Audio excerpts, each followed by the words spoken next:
why I wanted to do an interview with, related to cubicles is because it seems like so many people do have a job in the cubicle at some point in their life.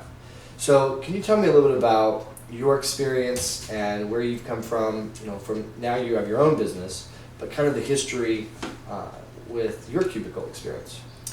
Well, my cubicle experience started in 1974, when I first left college, and I got a job with the state of California.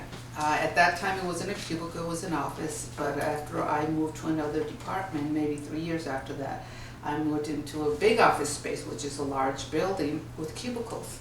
At that moment, I thought that was the norm because you see that in the media and you see that in the newspapers that that's the norm, so you think nothing about it. As I develop in time, I realized that the cubicles are there to keep us contained, and at the same time, we're there to follow the direction of the employer, here being the state of California and the bureaucracy of what is expected and what is not expected.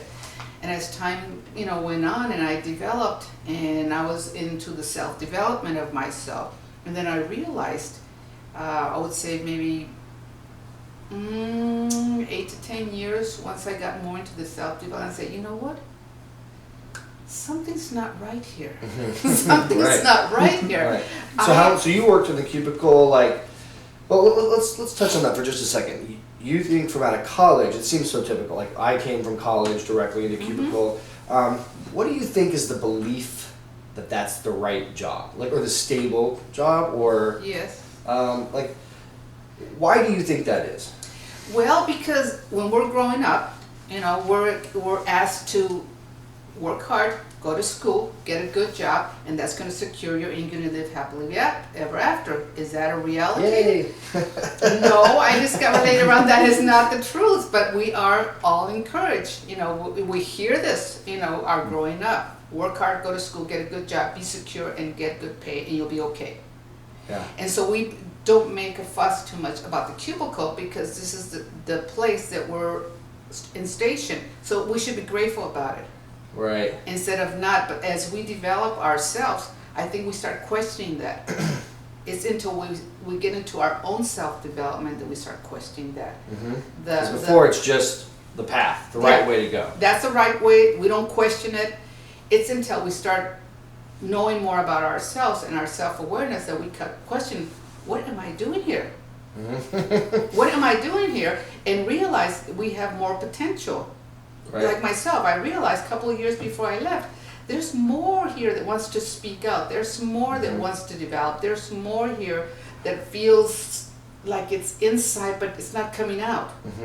And I want to develop that. I don't know what that is. I think that it's like, to some degree, you follow and check off the list on a few things. Okay, I got this, I got a job. Okay, I've got this, I got a house now, or I have this now. And you check it, and then you get to a point where you're like, okay, well now what? That's interesting that it seems that there's a pathway where it always is the correct one to get in the cubicle for whatever reason, and then that once you get comfortable there, you start questioning, I'm more than this. Yes. So how long before, you said a couple of years, how long before you started questioning that yourself? Started really thinking, I don't know if this is where I'm supposed to be.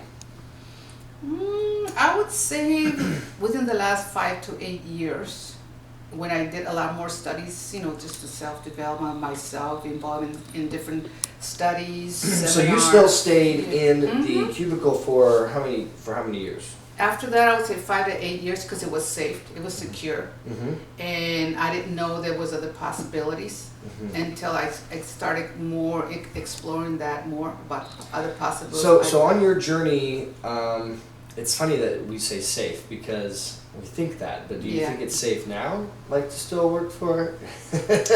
It's safe economically and for benefits if that's your concern, but at the same time, it's not safe because you're contained and you're not allowing yourself to express yourself in that respect. Right. I also think you can be laid off at any moment, Yes. and that doesn't sound very safe. No.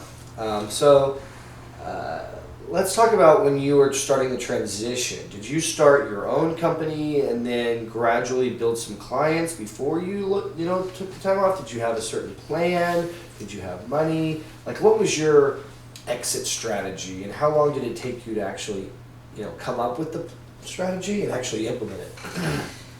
The exit strategy started about 2 years before I left. So I left in December 2012. So I started sometime in 2010 when I realized I want to do something. I want to do something else, and that's when I hired a life coach and started exploring the options for me of what I like, what I want to do in a couple of years.